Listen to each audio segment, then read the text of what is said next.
Hello everyone. Today I am going to read Unit 1 from the book Gulmohar Language for Life 9th edition Class 5. Name of the unit is The Invention of Shoes. Rabindranath Tagore. Rabindranath Tagore was a renowned Indian poet, educator, painter and social reformer. He won the Nobel Prize in Literature in 1913 for his beautiful collection of verses, Gitanjali. He had a deep interest in children and wrote many poems about them. Now let's start with the unit, The Invention of Shoes. Once upon a time, there was a king called Hobu. One morning, he summoned his minister and said, "Listen, Gobu Rai. I stayed up all night thinking, why should the dust dirty my royal feet whenever I step on the ground? All you people, you are only concerned with pocketing your fat salaries. You have no concern for the king or the kingdom or the problems that bother me. You must put an end to this at once, or else no one shall be spared from my royal wrath." Gobu Rai wondered and worried. He pondered and perspired. The Pandits' faces turned pale. The courtiers' nights turned sleepless. In the kitchen, the cooking stopped. In the castle, the crying started. Gobu Rai looked far and wide and gathered all the scientists and learned men, all the scholars and mechanics he could find. They pushed their glasses up their noses and sat down to find a solution to the royal problem. After thinking long and deep, they said, "If you do away with the soil, how will you grow crops?" The king replied, "If you cannot figure out how, then of what use are you?" So they thought some more, and then they made a purchase of 17,50,000 brooms. Workers were summoned. The dusting of the kingdom commenced. The dust covered the king's face and chest. No one could open their eyes because of the dust. No one could see the sun. People coughed and choked. The kingdom was almost buried under the dust. The king said, "You were supposed to get rid of the dust, not fill the world with it." Then 21 lakh water carriers set out with bags of water. They ran fast and they ran all over, pouring water wherever they saw a speck of dust. All the ponds and lakes were soon overflowing with mud. No boat could move on the river. Since there was no water, the water creatures perished. The land creatures tried their hand at swimming.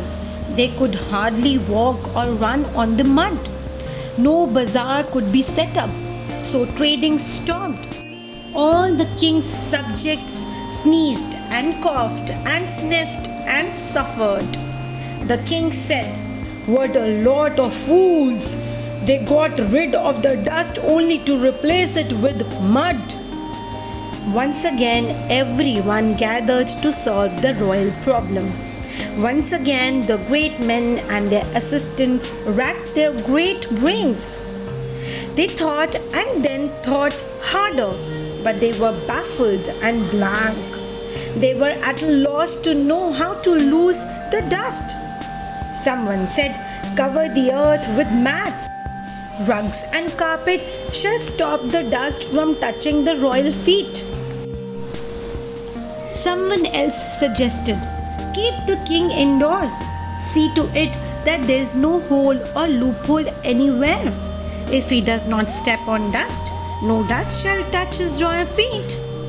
The king said, "Very true, but I am worried. If I were to stay shut up indoors every day, all day, then the royal machinery shall come to a stop. My kingdom shall be ruined." Then, taking matters into his own hands, the king announced, "Call the tanners, all of them. Wrap the whole land in leather.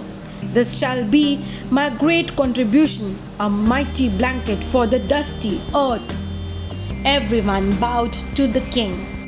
What a brilliant idea, Your Royal Highness, they said. It is only a question of finding a tanner good enough. The royal emissaries set off in every which way. Everyone stopped what they were doing and rushed out to look for a tanner good enough. Where could they find such a tanner? And where could they find so much leather? At last, the chief tanner of the kingdom presented himself at the royal court. He was an old man. He bowed to the king, smiled a little, and said, "If your Royal Highness permits, I have a suggestion to make.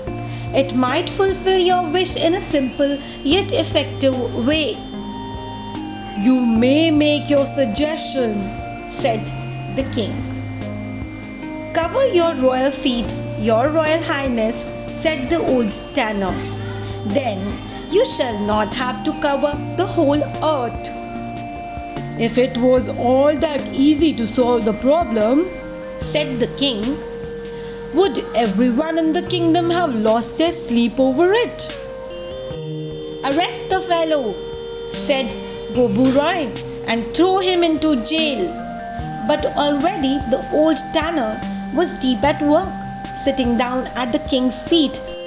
He had been measuring and cutting, stitching and fitting, before the king could decide whether to throw him into jail or to forgive him. He had finished a neat pair of shoes and presented it to His Royal Highness. King Hobu put on the shoes. They fit him perfectly. His royal feet felt warm and snug and, most importantly, clean. The minister spared the old tanner. He said, "I had the same idea myself. Some way or the other, the fellow must have got hold of my idea."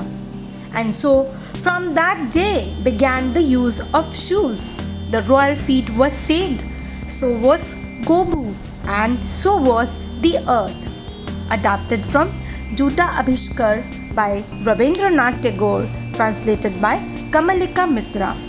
I hope you liked the Unit 1. Thank you so much, children. Happy learning.